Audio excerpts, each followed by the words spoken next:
Paltrocast. Derek, how's your day going aside from answering the same questions over and over and over again? Fantastic. I'm happy to talk to you. Well, the pleasure is mutual here, but I want to correct some IMDb fallacies right here. And they say Derek is from New York City. Is that true? I lived in New York City for You, about 5 or 6 years. Yeah. I'm from like upstate New York. oh, really? And I went to Whereabouts Cornell. upstate? You Ithaca. Yeah, like Orange County. Yeah, Wow. Middletown. Wow. But I Yep. mean, New York is New York. Those are the facts right there. So, where did you actually film Agent Recon? In California, LA. Yeah. Up in Santa Clarita and some green screen studios up in Burbank. Got it. When was it actually filmed? Because these days you can only know pre-pandemic or post-pandemic in terms of film timelines. It was towards the end of pandemic. It was like January of 2023. So we were still wearing masks. I'm based in Wow. Hong Kong, by the way. And when I went after I shot, we went back and they hadn't removed the mask rule, so I was wearing masks all the time. So, but yeah, it actually wasn't too long ago, but it does feel like an eternity.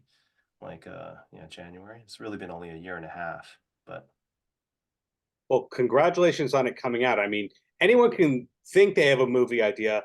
Most people cannot finish a movie. And in your case, writer, director, star, etc. Did you know from the get-go that you also wanted to be on camera besides writing and directing and producing and all that? I thought you were going to ask me, did you know from the get-go whether you're going to finish the movie? And the Oh, answer is no. oh, really? That much of an It's undertaking. been- yeah. Oh yeah, I mean, there's so many things going on. Sorry, ask the question again. Did I know I want to be on camera?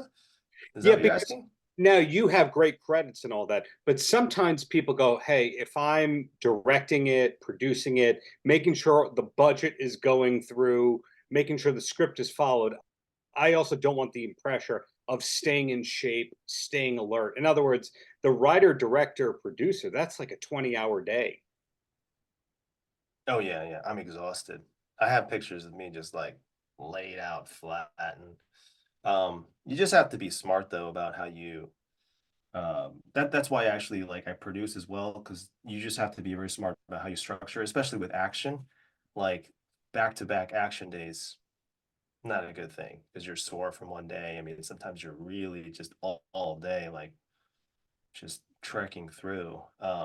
So it's not something I wish upon anybody to want to be on camera and then produce, but it's also very liberating. I would say it's definitely like I can make decisions very quickly on set Sure. versus imagine like you want to change the story a little bit, or well, maybe the writing is a certain way and you don't have rights or something like that. So that's a big thing actually in filmmaking, is like the copyright and all that stuff. So being the writer, being the director, and then being the lead actor, I can at least know that I'm going to finish because at least I'm controlling the major parts.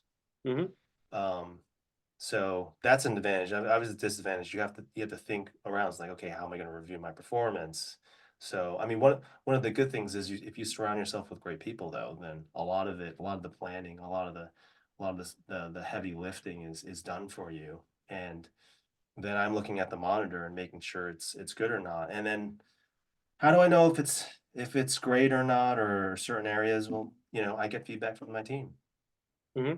Marc Singer had a good time. Chuck Norris had a good time. So I did something right.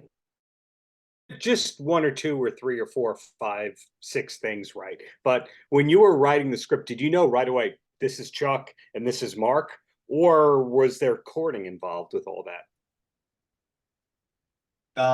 This true story with Chuck Norris is that we,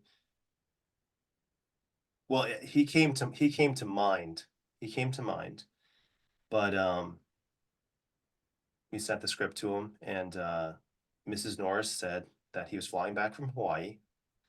They put the script in front of him and said, "See if you like it or not." Because remember, he hasn't done a movie in 12 years since Expendables 2, right? Yes. So it's kind of a big deal. It's kind of a big deal for It's all things not, that he's I'm doing, gonna which rudely is amazing. interrupt you. Yeah. It's not kind of a big deal. It is a big deal when you're able to get an actor out of retirement, especially when it's a DIY indie, granted major distribution, but an indie approach. So that means they loved what you gave them. Yeah, I'm understating. I mean, they've been so supportive. But yeah, so on that flight, he read it. She said that he couldn't put the script down, and she made that very clear to me the first time we spoke, that he couldn't put the script down, and that he said, "We have to do this movie." So I was, first of all, I was crying because I've worked hard. I've worked hard at my craft. I would say I'm still learning, still progressing, but Mhm. it was definitely something, that was a major moment for me. Um, and just thankful and grateful that I think that's sometimes people just need a break, right? Some people just need but you don't just you shouldn't just get the break. I mean, I've worked really hard for it, Yeah. and hustled for it. So that was that. And sorry, that was that, right? I just understate everything. Um, but yeah, no, it's been a big deal. This whole thing has been a big deal for me. It's been a journey. Mark Singer, the funny thing is when the previous movie, I had seen his name pop up, and he was always someone I wanted to work with. I've just always been a fan. Um, Mhm. so when the role of Colonel Green really needed shoes to be filled, I reached out to him. He read the script, and like I think that night they got back to me and said, "We want to do it." So I was like, "Yeah," like, and then so I really got the two heroes that I grew up watching to fill awesome roles for me. So and so I'm very grateful. I'm very blessed, and that's how it came about. Was um, don't get me wrong. Obviously, I did think about, okay, who could play these roles. I mean, you have as a producer, you have to wear that hat, and you have to think about who could do it. But I think ultimately, one of the things that I prefer for action, because nowadays we're trying to, yeah, John Wick came out, and then now we have all these versions of John Wick. And don't get me wrong, I think I like the John Wick series, but it's like everybody's suddenly an action actor, you know? Yeah. I think because they discovered that they could like any actor could look pretty good with a great stunt team. And my stunt team is pretty much, similar. Like a lot of them worked on the big Marvel projects anyway, right? Like Bill Fiddler worked on Punisher, Right. the Netflix one, right? So, but for me, there's something about like having legit action heroes, like Mark Singer. I don't think people know that he knows Hung Gar Kung Fu. That's a kung fu that I studied as a kid. Um, and and he still does it. He talks about his seafood. I mean, we're talking about Cantonese stuff, which I'm like, whoa, okay, I had no idea. I had no idea about it. I just knew him as the Beastmaster, and then I watched that film like 100 times. Um, and V was a TV show, like it was that was the equivalent of any major TV series now, like the biggest budgeted TV series, and I look forward to those episodes. Um, so yeah, and obviously Chuck Norris. I mean, geez, he's like Yeah. for action, like he does it all. Like he's able to do it, and it's believable because he's a karate champion. He's a champion.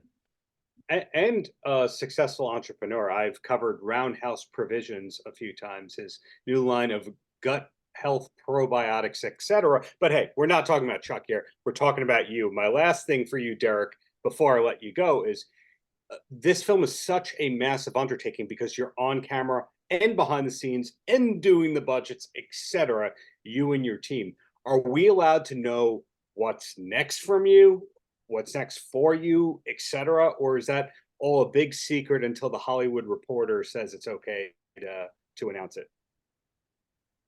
To my early supporters, and that will include you. I will let you know.